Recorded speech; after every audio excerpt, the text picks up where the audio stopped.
तो देखिए आज सुपर संडे है और शाम 7:15 बजे का वो वक्त होगा जब तीसरी बार प्रधानमंत्री पद की शपथ लेंगे नरेंद्र मोदी। शपथ ग्रहण को लेकर तैयारियां सभी राष्ट्रपति भवन में हो चुकी हैं पूरी। साथ ही साथ जो सांसद जिन्हें मंत्री बनाया जाएगा, जिन्हें मंत्री पद की शपथ दिलवाई जाएगी, उनको फोन कॉल्स भी पहुंचने शुरू हो गए हैं और लगातार सुबह 6 बजे से ही आप मां कवरेज इंडिया न्यूज पर देख रहे हैं। एक एक वो नाम अलग अलग राज्यों से जिन्हें शपथ दिलवाई जाएगी वो हम आपको बता रहे हैं। और देखिए जल्दी से आपको ग्राफिक्स के जरिए बता देते हैं मोदी 3.0 का शपथ ग्रहण समारोह जब होगा तो कौन कौन से वो चेहरे होंगे जिन्हें मंत्री बनाया जाएगा। बीजेपी कोटे से कौन कौन होगा ये आप जानिए। पहली लाइन में बीजेपी कोटे से जो संभावित मंत्री हैं वो हम आपको बता रहे हैं। राजनाथ सिंह, नितिन गडकरी, प्रहलाद जोशी, अर्जुन राम मेघवाल, एलजेपी आर से चिराग पासवान, साथ ही साथ जेडीयू से रामनाथ ठाकुर, हम से जीतन राम मांझी, जेडीएस से कुमार स्वामी, जिन्हें फोन कॉल पहुंच चुका है। ये पुख्ता जानकारी है और हम आपको बता रहे हैं ये वो नाम जिन्हें फोन कॉल्स पहुंच चुके हैं।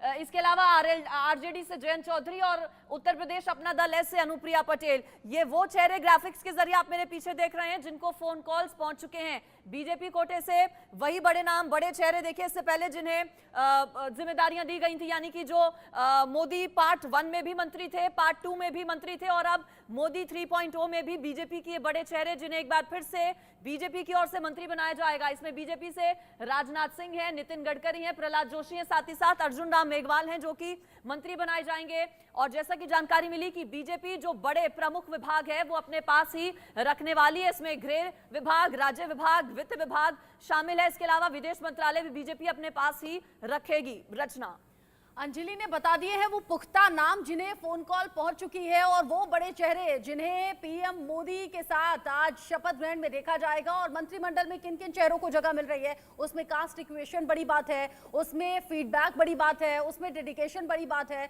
और कई ऐसे चेहरे हैं जिन्हें रिपीट किया जा रहा है इस बार भी और कई ऐसे चेहरे जो युवा चेहरे हैं जिन्हें पहली बार आप देखेंगे। साथ ही साथ महिला चेहरे भी इसमें मौजूद रहेंगे। अंजलि ने तमाम नाम गिनवा दिए लेकिन राकेश कुमार सिंह मेरे साथ मौजूद हैं, साथ ही साथ मेरे सीनियर कोलीग भी हैं और बीजेपी को लगातार वो कवर करते रहे हैं, लंबा अनुभव उनका है। और अभी यहाँ बैठे बैठे उन्होंने बता दिया है कुछ नाम ऐसे हैं जिन्हें फोन कॉल गया है और अभी हमारी लिस्ट में नहीं है। राकेश तो ऐड करवा दीजिए कौन कौन है वो नाम। देखिए रवनीत सिंह बिट्टू हैं जो कि पंजाब से आते हैं। वे जो हैं प्रधानमंत्री द्वारा बुलाए गए टी पार्टी में वहां पर शामिल होने के लिए पहुंच चुके हैं। प्रधानमंत्री ने जो संभावित चेहरे हैं उनको वहां पर चाय के लिए बुलाया है।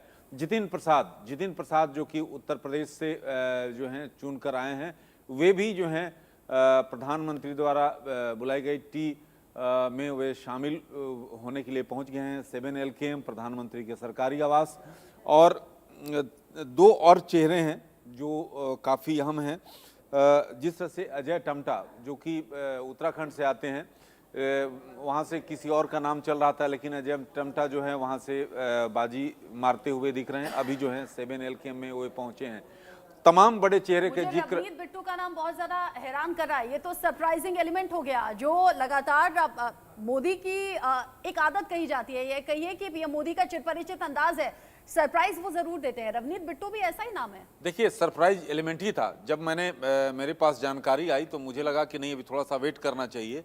जब उनकी काफिला वहां पहुंचती है तब उनके एक आया कि जीतने वाले को बाजीगर कहते हैं मुझे ऐसा लग रहा है। सही कहा। क्योंकि प्रधानमंत्री नरेंद्र मोदी ने जब एनडीए का नेता चुना गया था तब उन्होंने कहा था कि ब्रेकिंग न्यूज से आप सतर्क रहिएगा, उसके चक्कर में मत पड़िएगा। तो लोग जो है उसके लेकर दबा कर कई 3-4 मंत्री तो ऐसे हैं जिनको रिपीट किया गया है लेकिन उन्होंने कहा कि नहीं अभी थोड़ा सा रुकिए। तो ये देखिए ये प्रधानमंत्री की कार्यशैली है। नहीं आप तो ब्रेकिंग न्यूज के चक्कर में पड़ेंगे ही ना, आपको तो ब्रेकिंग न्यूज देनी पड़ेगी भाई। आपके कंधों पर तो बड़ी जिम्मेदारी है। कुछ और ब्रेकिंग न्यूज हो तो बता दीजिए अभी भी। नहीं देखिए अभी हमारे पास यही है कि टी जो प्रधानमंत्री द्वारा जो संभावित मंत्रियों को जो बुलाई गई थी वो शुरू हो गया है और प्रधानमंत्री अभी चर्चा कर रहे हैं। उसमें आपने देखा कि राजनाथ सिंह हैं, केंद्रीय गृह मंत्री हैं, इसके अलावा पीयूष गोयल हैं, निर्मला सीतारमन हैं। तमाम जो पुराने चेहरे हैं, जो कि कई चेहरे जिनका जिक्र कर रहा हूं उनको रिपीट किया। अश्विनी वैष्णव हैं। अश्विनी वैष्णव की तो इतनी जिम्मेवारी दी गई थी कि जब एनडीए के जब दल का नेता चुना गया था, प्रधानमंत्री नरेंद्र मोदी को चुना गया था, तो उस समय जो नेताओं की कौन नेता किस गाड़ी में बैठ के जाएगा, पूरी उनको जिम्मेदारी दी गई थी कि ताकि जो है राष्ट्रपति भवन पहुंचकर जो अपना समर्थन पत्र देखें, जो मैंने आपको फेसबुक लाइव पर किया था और वो हिट किया था, बिल्कुल हैशटैग पीएम बोलेंगे। आपने तो मुझे सुबह सुबह बता दिया था कि भाई किन किन का कॉल आ रहा है, और आपने अभी शो शुरू होने से पहले बता दिया कि भाई इन नाम को ऐड कर लो, और कई तो इसमें सरप्राइजिंग एलिमेंट भी हैं। लेकिन साथ ही साथ राहुल लाल जी और चांदनी भी मेरे साथ में जुड़े हुए हैं। जो अभी टी पार्टी चल रही होगी, अब हम देख रहे हैं ना पीएम मोदी, हालांकि बार बार राकेश के मुंह से भी ऐसा निकलता है, राजनाथ सिंह के आगे रक्षा मंत्री जुड़ जाता है, अमित शाह के आगे गृह मंत्री जुड़ा जाता है, और नरेंद्र मोदी को हमें पीएम जोड़कर ही बोलने की आदत हो गई है, हालांकि शाम में शपथ होनी है। लेकिन राहुल लाल जी, नरेंद्र मोदी जिनके आगे चाय जरूर रह रहकर जुड़ जाता है, कभी चाय वाला की तरह जुड़ जाता है, कभी चाय पर चर्चा की तरह जुड़ जाता है, अभी ये जो टी पार्टी चल रही होगी, क्या बात हो रही होगी? सिर्फ बधाई या कुछ और? हमें लग रहा है कि देखिए, प्रधानमंत्री चूंकि इस समय अपने मंत्रिमंडल जो तीसरे सरकार कार्यकाल में उनका मंत्रिमंडल अच्छा, बनना सुबह से मैं इन तस्वीरों पर बात करना चाहती थी, इन तस्वीरों पर भी बात कर दीजिए। ठीक आपके बराबर में चल रही है, चिराग पासवान को जैसे दुलाल रहे हैं नरेंद्र मोदी, इसका मतलब क्या है? और बाकी टी पार्टी पर देखिए, चिराग पासवान को लेकर स्पष्ट रूप से उनको जो दुलार प्यार काफी मिल रहा है, वो संकेत सीधे सीधे ये है कि थोड़े चिराग पासवान में भी थोड़ी नाराजगी थी। हालांकि उनको उन्होंने कभी प्रकट नहीं किया, उन्होंने सदैव प्रधानमंत्री का भक्ति बताया, लेकिन जो पिछला कार्यकाल रहा पिछले अवधि में, वहां पे उनके चाचा को जरूर मंत्रिमंडल में स्थान मिला, लेकिन उन्हें मंत्रिमंडल में स्थान नहीं मिला था। और एन वक्त पे चुनाव से पहले चाचा जो है कि वो एनडीए से बाहर हुए और चिराग पासवान एनडीए के भीतर हुए, और उन्होंने स्ट्राइक रेट जो उनका रहा, 5 टिकट चिराग पासवान को प्राप्त हुए और उन्होंने 5 के 5 जो है वो जिताए भी उन्होंने, समर्पित कर दिए। हाँ बिल्कुल, उन्होंने समर्पित किया। अब देखिए एक चीज और, जदयू की भी की तरफ से भी डिमांड में रेल मंत्रालय शामिल है। बिहार के नेताओं में रेल मंत्रालय का काफी ज्यादा क्रेज होता है। चिराग पासवान के पिताजी भी जो है कि वो रेल मंत्रालय, रामविलास पासवान भी जो है कि वो रेल मंत्रालय चलाते हुए रहे हैं वो।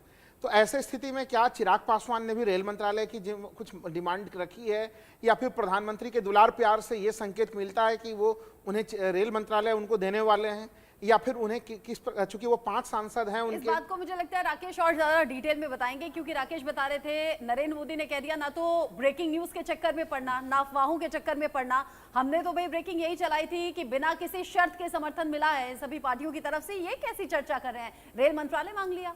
नहीं, देखिए ऐसा है कि कोई भी जो गठबंधन के घटक दल हैं, किसी ने भी, आप टीडीपी की बात सुन लीजिए, जेडीयू की बात सुन लीजिए, किसी ने भी शर्तें नहीं रखी है, बिना शर्त समर्थन दिया गया है। और जहां तक चिराग की बात है, चिराग से मैं कल भी मिला था, चिराग ने साफ तौर पे कहा था कि जो प्रधानमंत्री का ये विशेषाधिकार है, जो चाहें वो दें, लेकिन इनकी ओर से मेरे